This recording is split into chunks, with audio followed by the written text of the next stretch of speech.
Nervous. Very, very dreadfully nervous. I had been and am, but why will you say that I am mad? The disease had sharpened my senses, not destroyed, not dulled them. Above all was the sense of hearing acute.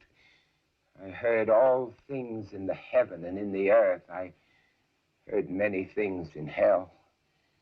How then am I mad? Hearken and observe how healthily, how calmly I can tell you the whole story.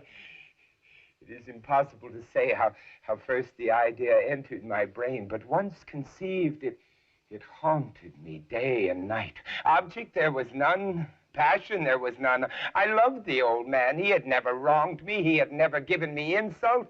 For his gold I had no desire. I think it was his eye. Yes, it was this. One of his eyes resembled that of a vulture, a pale blue eye with a film over it. Whenever it fell upon me, my blood ran cold. And so by degrees, very gradually, I made up my mind to take the life of the old man and thus to rid myself of the eye forever. Now, this is the point. You fancy me mad. Well, madmen know nothing, but you should have seen me. You should have seen how wisely I proceeded, with what caution, with what foresight. I was never kinder to the old man than during the whole week before I killed him. And every night, about midnight, I turned the latch of his door and I opened it, oh, so gently. And then when I had made an opening sufficient for my head, I put in a dark lantern, all closed so that no light shone out. And then I thrust in my head. Oh, you would have laughed to see how cunningly I thrust it in. I moved it very slowly, very, very slowly, so that I might not disturb the old man's sleep. It took me an hour to place my whole head within the opening, so far that I could see him as he lay upon his bed. Now, would a madman have been so wise as this? And then, when my head was well in the room, I undid the lantern cautiously. Oh, so cautiously I undid it, just so much that a single thin ray fell upon the vulture eye. This I did for 7 long nights, every night at midnight. But I found the eye always closed, and so it was impossible to do the work. For it was not the old man that vexed me, but his evil eye. And every morning when the day broke, I went boldly into the chamber and spoke courageously to him, calling him by name in a hearty tone and inquiring how he had passed the night.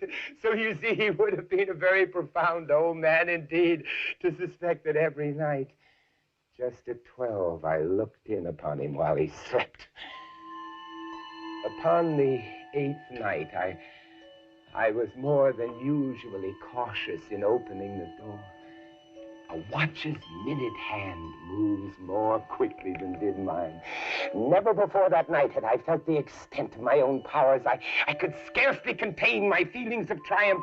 I had my head in the room and was about to open the lantern when my thumb slipped on the tin fastening and the old man sprang up in the bed crying out, "Who's there?"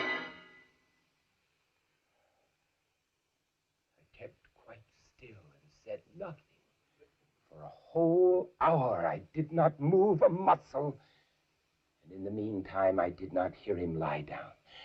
He was still sitting up in the bed, listening. Presently, I heard a slight groan, and I knew it was the groan of long, drawn-out, mortal terror. It was not a groan of pain or of grief. Oh, no. No, it was the low, stifled sound that arises from the bottom of the soul. And overcharged with awe. I knew the sound well. Many a night, just at midnight, when all the world slept, it had welled up from my own bosom, deepening with its dreadful echo the terrors that distracted me. I say I knew it well, I knew what the old man felt, and I pitied him, although I chuckled at heart. I knew that he had been lying awake ever since the first slight noise when he had turned in the bed. His fears had been ever since growing upon him. He had been trying to fancy them causeless, but could not. He had been saying to himself, it's nothing but the wind in the chimney. It's only a mouse crossing the floor. It is merely a cricket which has made a single chirp. Yes, he'd been trying to comfort himself with these suppositions, but he had found it all in vain, because death, in approaching him, had stalked with his black shadow before him and enveloped the victim. He felt the presence of my head within the room. When I had waited a long time, very patiently, without hearing him lie down, I resolved to open a very, very little crevice in the lantern. So I opened it, oh, you cannot imagine how stealthily, until at length a single dim ray, like the thread of a spider, shot from out the crevice and full upon the vulture eye. It was open, wide open, and I grew furious as I gazed upon it. I saw it with perfect distinctness, all a dull blue, with a hideous veil over it that chilled the very marrow of my bones. But I could see nothing else of the old man's face or person, for I had directed the rays as if by instinct precisely on the damned spot. Now, have I not told you that what you mistake for madness is but over-acuteness of the senses? Now I say, there came to my ears a low, dull, quick sound, such as a watch makes when enveloped in cotton. I knew that sound well, too. It was the beating of the old man's heart. It increased my fury as the beating of a drum stimulates the soldier to courage. But even yet I refrained and kept still. I scarcely breathed. Meantime, the hellish tattoo of the heart increased. It grew quicker and quicker and quicker and louder every instant. The old man's terror must have been extreme. It grew louder, I say, louder every moment. Do you mark me well? I have told you that I am nervous, so I am. And now, at the dead hour of the night, amid the dreadful silence of this old house, so strange a noise as this excited me to uncontrollable terror. Yet for some minutes longer, I refrained and stood still. But the beating grew louder and louder. I thought the heart must burst. And now, a new anxiety seized me. The sound would be heard by a neighbor. The old man's hour had come. With a loud yell, I threw the lantern and leapt into the room. He shrieked once, only once. In an instant, I dragged him to the floor and pulled a heavy bed over him. I then smiled gaily to find the deed so far done. For many minutes, the heart beat on with a muffled sound. Still, this did not vex me. It would not be heard through the wall, and then, at last, it ceased. The old man was dead. I removed the bed and examined the corpse. Yes, he was stone dead. I placed my hand upon the heart and held it there for many minutes. There was no pulsation. He was stone dead. His eye would trouble me no more. Now, if you still think me mad, you will think so no longer when I describe the wise precautions I took for the concealment of the body. First, I dismembered the corpse. I cut off the head, and then the arms and the legs. I then took up 3 planks from the flooring of the chamber, and I deposited all beneath the floor. I then replaced the boards so cleverly, so cunningly, that no human eye, not even his, could have detected anything wrong. There was nothing to wash out. No stain of any kind, no blood spot whatsoever. I had been too wary for that. A tub had caught it all. And then, when I had made an end of these labors, it was 4 o'clock, still dark as midnight. As the bell sounded, there came a knocking at the street door. I went down to open it with a light heart, for what had I now to fear? There entered 3 men who introduced themselves with perfect suavity as officers of the police. A shriek had been heard by a neighbor during the night. Suspicion of foul play had been aroused, and they, the officers, had been dispatched to search the premises. I smiled. For what had I to fear? I bade the gentleman welcome. The shriek, I said, was my own in a dream. The old man I mentioned was absent in the country. I took my visitors all over the house, and I bade them search and search well. I led them at length to his chamber. I showed them his treasures, secure, undisturbed.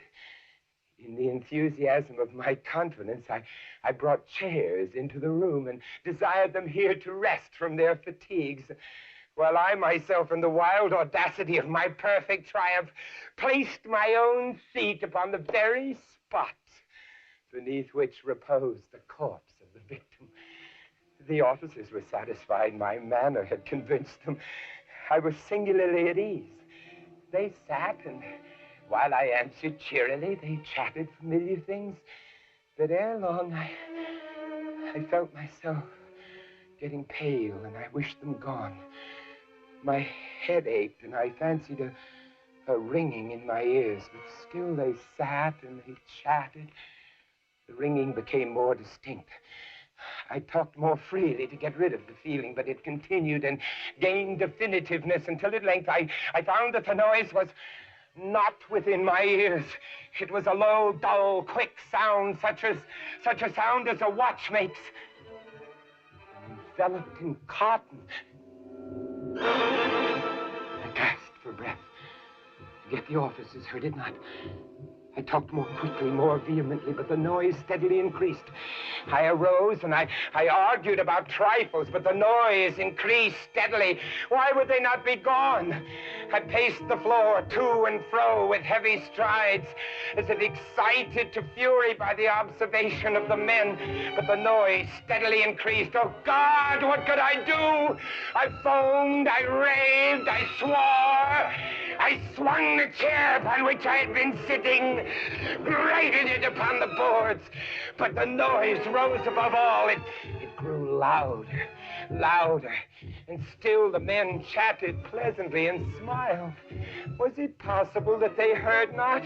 Oh, Almighty God, no, they heard. They suspected. They knew. They were making a mockery of my horror. I could bear those hypocritical smiles no longer. I felt that I must scream or die. And now again, hark, louder, louder, louder, louder. Villains! Dissemble no more. I admit the deed. Tear up the planks. Here, it is the beating of his hideous heart.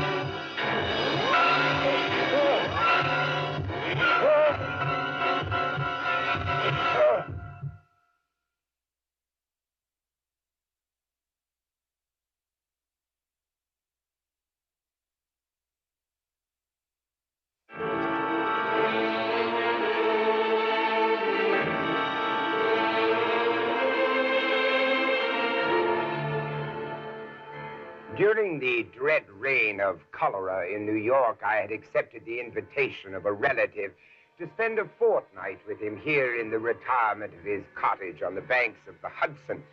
We should have passed the time pleasantly enough, but for the fearful news which reached us every morning from the populous city. Not a day elapsed which did not bring us intelligence of the decease of some acquaintance. We trembled at the approach of every messenger. The very air from the city seemed to us redolent with death. I could neither speak, think, nor dream of anything else. My host was of a less excitable temperament. To the realities of terror, he was sufficiently alive, but of its shadows, he had no apprehension. I was not so fortunate, and the palsying fears of evil and death had taken possession of my soul. My state of mind had been well primed for the terrifying incident which soon took place. Near the close of an exceedingly warm day, I was alone, sitting with a book in hand at this window, commanding through a long vista of the riverbanks a view of a distant hill, the face of which nearest my position had been denuded by a landslide of the principal portion of its trees. My thoughts had been long wandering from the volume before me to the gloom and desolation of the neighboring city. Uplifting my eyes from the page, they fell upon the naked face of the hill and upon an object, upon some living monster of hideous conformation, which very rapidly made its way from the summit to the bottom, disappearing finally in the dense forest below. As this creature first came in sight, I doubted my own sanity, and many minutes passed before I succeeded in convincing myself that I was neither mad nor in a dream. Estimating the size of the creature, I concluded it to be far larger than any ship of the line in existence. I say ship of the line because the shape of the monster suggested the idea. The hull of one of our battleships might convey a very tolerable conception of the general outline. The mouth of the animal was situated at the end of a tube, some 60 or 70 feet in length, and about as thick as the body of an ordinary elephant. Near the root of this trunk was an immense quantity of black, shaggy hair, more than could have been supplied by the coats of a score of buffalo, and projecting from this hair downwardly and laterally sprang two gleaming tusks, not unlike that of the wild boar, but of infinitely greater dimension. The body was fashioned like a wedge with a point toward the earth. From it there were outspread two pairs of wings, each wing nearly 100 yards in length, one pair being placed above the other, and all thickly covered with metal scales, each scale apparently some 10 or 12 feet in diameter. But the chief peculiarity of this horrible thing was the representation of a death's head, which covered nearly the whole surface of its breast, and which was as accurately traced in glaring white upon the dark ground of the body as if it had been carefully designed by an artist. While I regarded this terrifying animal, and more especially the appearance on its breast, with a feeling of horror and awe, I perceived the huge jaws at the extremity of the trunk suddenly expand themselves, and from them there proceeded a sound so loud and so expressive of woe that it struck upon my nerves like a knell. And as the monster disappeared at the foot of the hill, I fell almost fainting to the floor.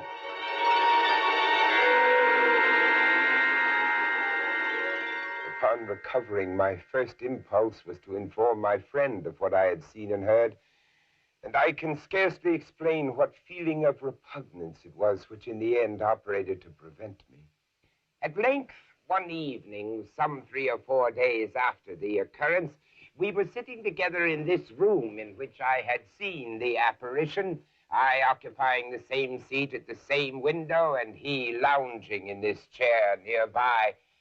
The association of the place and time suddenly impelled me to give him an account of the phenomenon. He heard me to the end. At first, he laughed heartily, and then he lapsed into an excessively grave demeanor, as if my insanity was a thing beyond suspicion.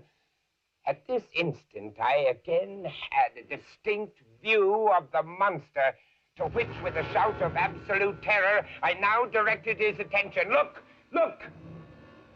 He looked eagerly, but maintained that he saw nothing, although I designated minutely the course of the creature as it made its way down the naked face of the hill.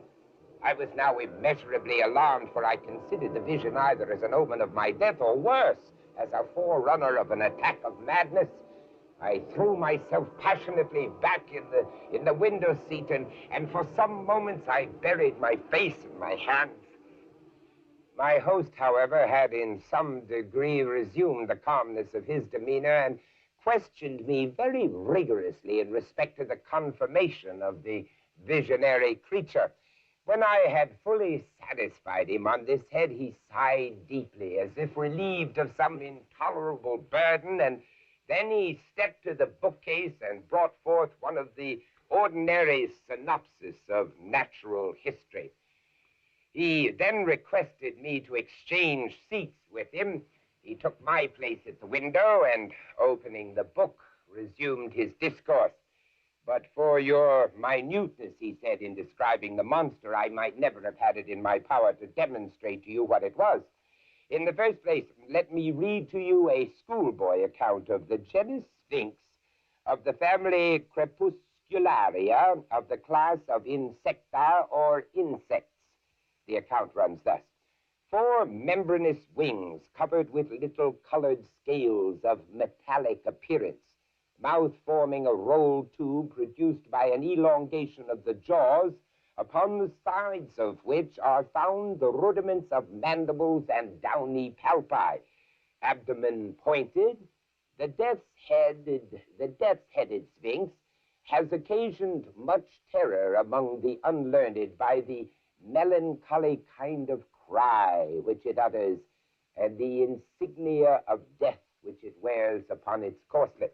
He closed the book and leaned back in the seat, placing himself accurately in the position which I had occupied at the moment of beholding the monster.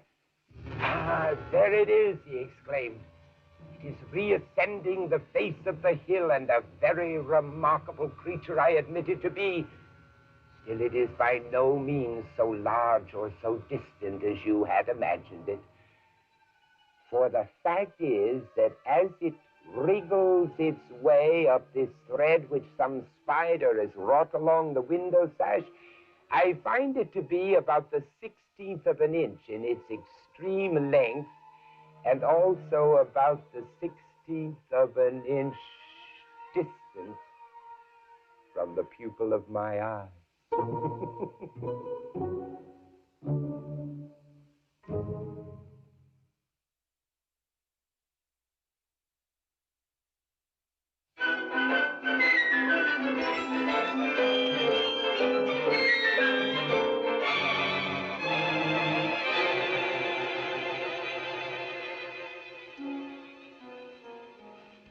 The 1,000 injuries of Fortunato I had borne as best I could, but when he ventured upon insults, I vowed revenge. Now, you who so well know the nature of my soul will not suppose, however, that I gave utterance to a threat.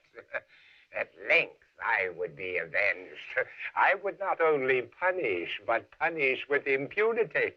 It must be understood that neither by word nor deed had I given Fortunato cause to doubt my good will. I continued to smile in his face, but he did not perceive that my smile now was at the thought of his immolation.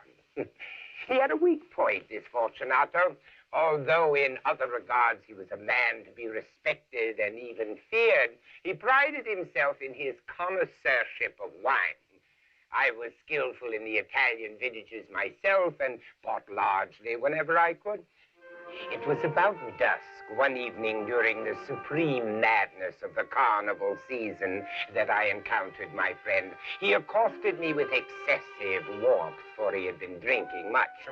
The man wore the costume of a jester. He had on tights, and his head was surmounted by the conical cap and bells. I was so pleased to see him that I thought I should never have done with wringing his hand. I said to him, "My dear Fortunato, you are luckily met. How remarkably well you are looking today. Oh, I have received a keg of what passes for Amontillado, and I have my doubts." "How," said he, "Amontillado, a cask? Impossible. And in the middle of the carnival?" "Well, I have my doubts. And I was silly enough to pay the full Amontillado price without consulting you in the matter. You were not to be found, and I was fearful of losing a bargain. Amontillado! Amontillado! Yes, as you are engaged, I am on my way to meet Lucchesi. If anyone has a critical turn, it is he. He will tell me, Lucchesi cannot tell Amontillado from sherry. And yet some fools will have it that his taste is a match for your own. Come, let us go to your vaults. Oh, my friend, no, I will not impose upon your good nature. I perceive you have an engagement, Lucchesi. I have no engagement. Come. My friend, no, it is not the engagement, but the severe cold with which I perceive you are afflicted. The vaults are insufferably damp. They are encrusted with mold. Let us go, nevertheless. The cold is merely nothing. Amontillado, you have been imposed upon. As for Lucchesi, he cannot distinguish sherry from Amontillado. Thus speaking, Fortunato possessed himself of my arm. I, putting on a mask of black silk and drawing a cape closely about my person, suffered him to hurry me to my palazzo. Oh, there were no attendants at home. They had absconded to make merry in honor of the time. I took from their sconces 2 torches, and giving one to Fortunato, bowed him through several suites of rooms to the archways that led into the vaults. I passed down a long and winding staircase, requesting him to be cautious as he followed. We came at length to the foot of the descent and stood together on the damp ground of the catacombs of the Montresors, my family. The gait of my friend was unsteady, and the bells on his jester's cap jingled as he strode. Where is the cask? It is farther on, but observe the white web work which gleams from these cavern walls. Mold? Mold, yes. How long have you had that cough? My poor friend found it impossible to reply for many minutes. It is nothing. Come, we will go back. Your health is precious. You are rich, respected, admired, beloved. You are a man to be missed. For me, it is no matter. We will go back. You will be ill, and I cannot be responsible. Besides, there is Lucchesi. Enough. The cough is a mere nothing. It will not kill me. I shall not die of a cough. True. And indeed, I had no intention of alarming you unnecessarily, but you should use all proper caution. A draught of this Medoc will defend us against the dance. Here I knocked off the neck of a bottle which I drew from a long row of its fellows that lay upon the mold. Drink, I said, presenting him the wine. He raised it to his lips with a sneer. He paused and nodded to me familiarly while his bells jingled. I drink to the buried that repose around us, and I to your long life. Here, he again took my arm, and we proceeded. The wine sparkled in his eyes, and the bells jingled. My own fancy grew warm with the Medoc. We had passed through walls of piled bones with casks and puncheons intermingling into the inmost recesses of the catacombs. I paused again, and this time made bold to seize Fortunato by an arm. The mold, you see, it increases. It hangs like moss upon the vaults. We are below the river's bed.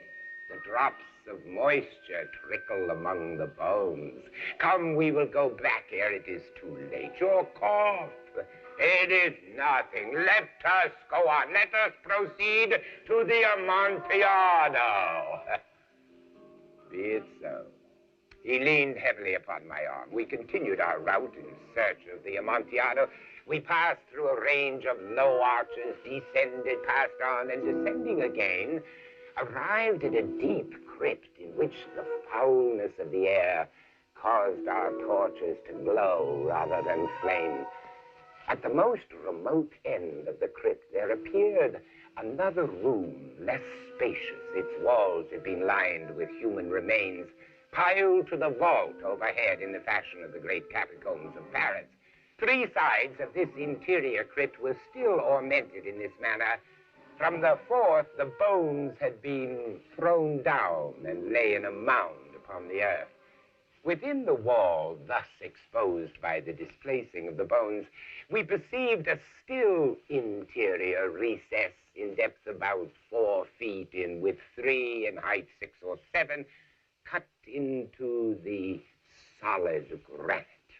Proceed. Herein is the Amontillado. As for Lucchesi, he is an ignoramus.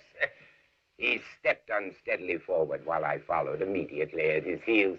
In an instant, he had reached the extremity of the niche, and finding his progress arrested by the rock, stood stupidly bewildered.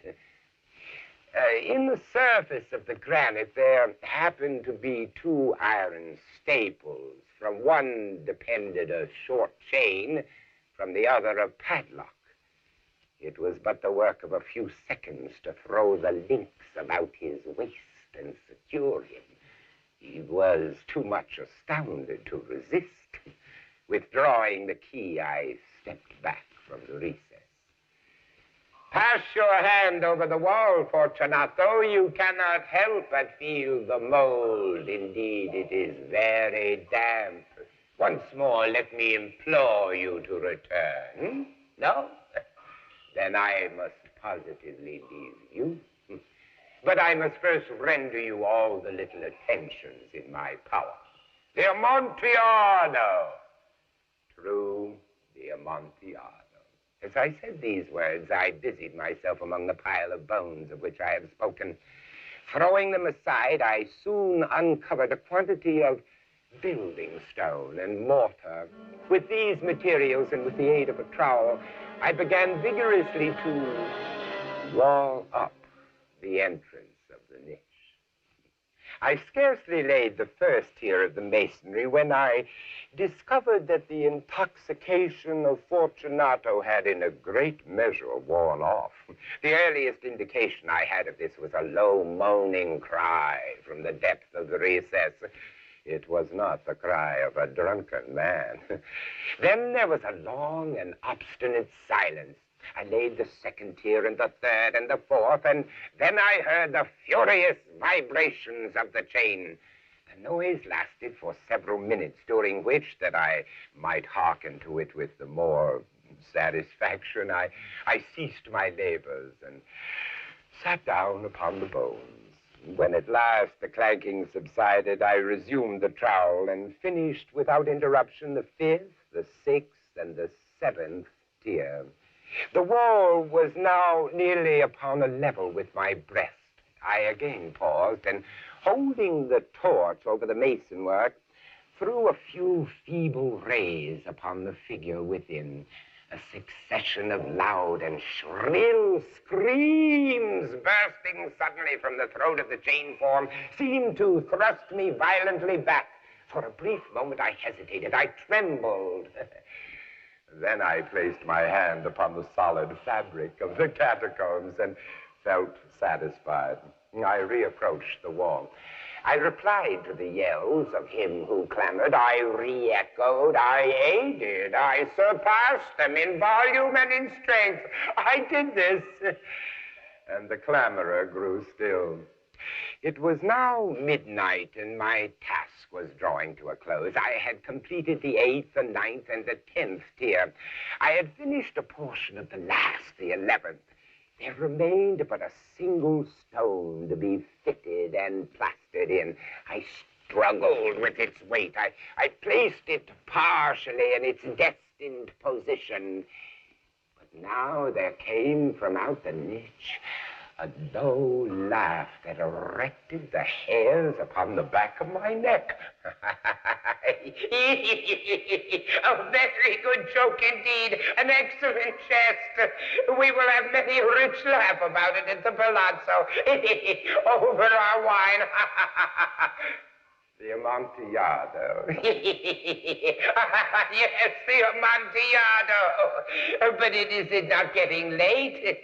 Will they not be waiting for us at the Palazzo? The Lady Fortunato and the rest? Let us be gone. Yes, let us be gone. For the love of God, Montresor! Yes, for the love of God, Fortunato. But to these words I hearkened in vain for a reply. I grew impatient. I called aloud, Fortunato?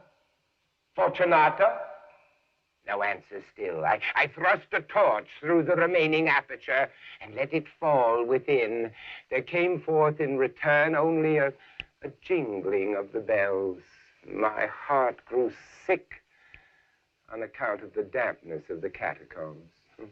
I hastened to make an end of my labor. I forced the last stone into its position. I plastered it up. Against the new masonry, I erected the old rampart of bones. For the half of a century, no mortal has disturbed them. In pace requiescat.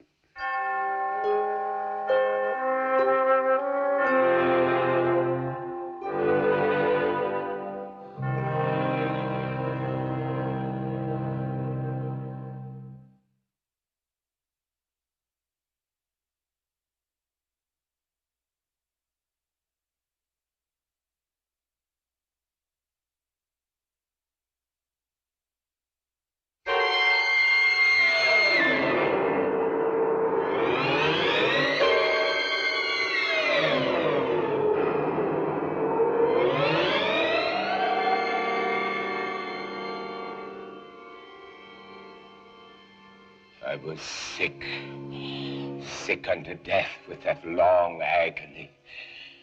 I felt that my senses were leaving me. The dread sentence of death was the last distinct phrase which reached my ears.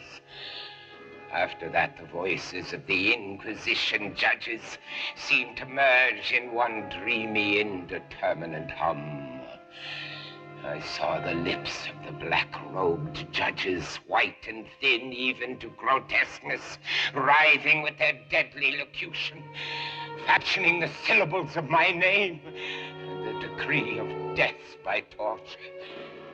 And then the blackness loomed close up against my skin, snuffing out even the evil whiteness of those damning lips, driving all sensibility into retreat in a mad rushing descent as of the soul into Hades. Then silence and stillness and night were the universe. I had swooned. Yet shadows of memory reflect dimly upon the inner walls of my mind. Shadows of tall figures that lifted and bore me down, down to a place of flatness and dampness and silence. Silence. Then all was madness. I would not open my eyes. I felt that I lay upon my back unbound. I reached out my hand and it fell heavily upon something damp and hard. I longed, yet dared not to employ my vision. It was not that I feared to look upon things horrible, but that I grew aghast lest there should be nothing to see. At length, with a wild desperation at heart, I quickly unclosed my eyes. My worst thoughts were confirmed. The blackness of eternal night encompassed me. I struggled for breath. The intensity of the darkness seemed to oppress and stifle me. Perspiration burst from every pore and stood in big, cold beads upon my forehead. I thrust my arms wildly above and around me, clawing, grasping, reaching for something, either damnable or saving, but something. Nothing. The agony of suspense grew intolerable, and so I arose. Cautiously, I stepped forward, my eyes straining from their sockets in hope of catching some faint ray of light. But the blackness was still a disguise, until finally a wall, smooth smooth, slimy, cold. A wall. I followed it up, stepping with all that careful distrust inspired by the thousand vague rumors of the horrors of Toledo. Finally, I took courage. I resolved to quit the wall and to cross the enclosure in as direct a line as possible. The floor was treacherous with slime. I advanced cautiously, some 10 or 12 paces in this manner, when suddenly I stumbled and fell violently on my face. In the confusion attending my fall, I did not immediately apprehend a somewhat startling circumstance. It was this. My chin rested upon the floor of the prison, but my lips and the upper portion of my head touched nothing. At the same time, my forehead seemed bathed in a clammy vapor, and the peculiar smell of decayed fungus arose to my nostrils.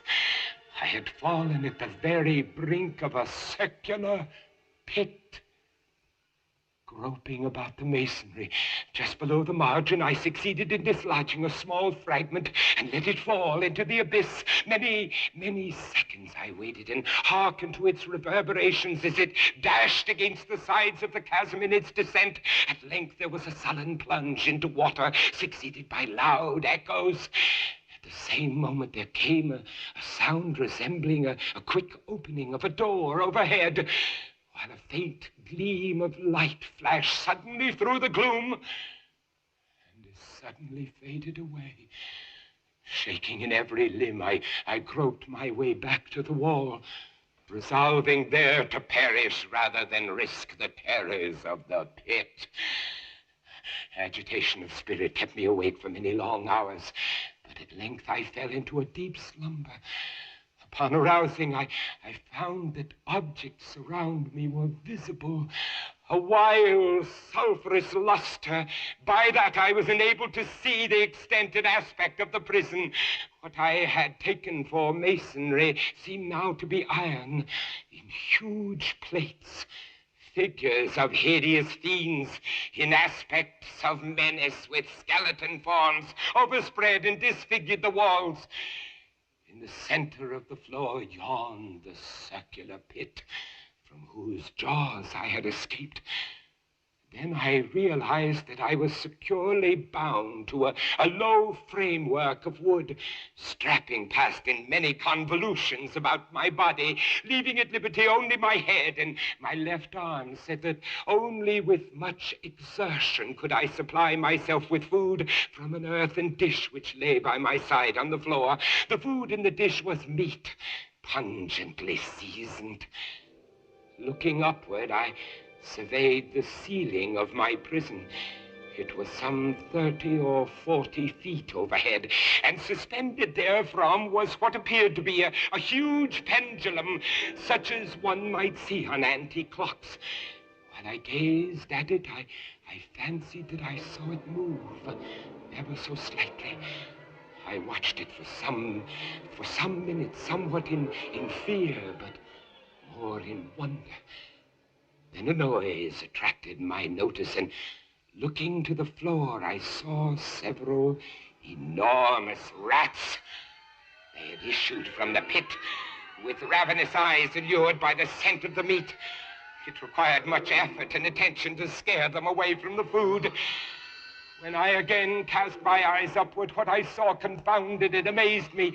The sweep of the pendulum had increased in extent by nearly a yard.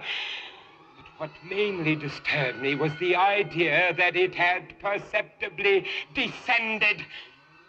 I now observed, with what horror it is needless to say, that its lower extremity was a crescent of glittering steel, about a foot in length from horn to horn, the horns upward, and the under edge evidently as keen as that of a razor, and it hissed as it swung through the air, inch by inch, With a descent only appreciable at intervals that seemed ages, down and still down it came. Days passed ere it swept so closely over me as to fan me with its acrid breath.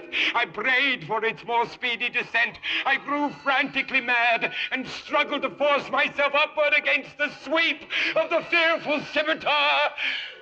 And then suddenly I fell calm and lay smiling at the glittering death as a child would at some rare bauble. I saw that the crescent was designed to cross the region of my heart. It would fray the serge of my garment. It would return and repeat its operations again and again.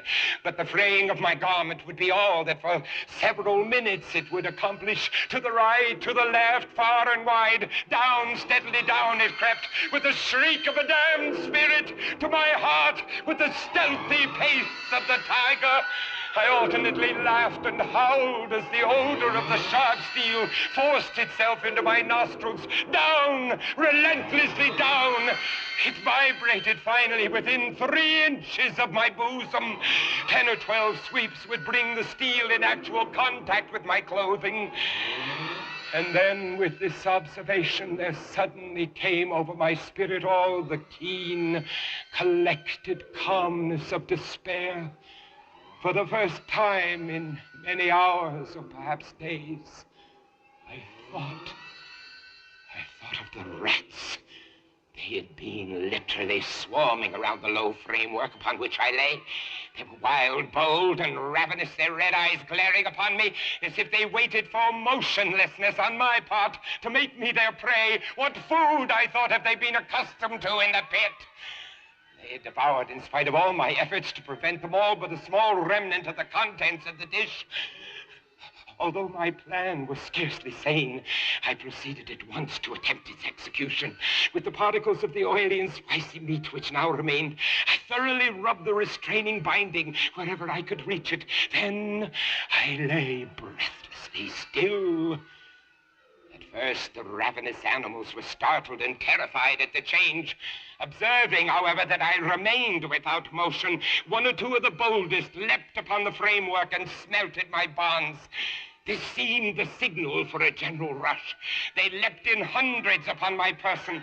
The measured movement of the pendulum disturbed them not at all. Avoiding its strokes, they busied themselves gnawing the anointed bindings.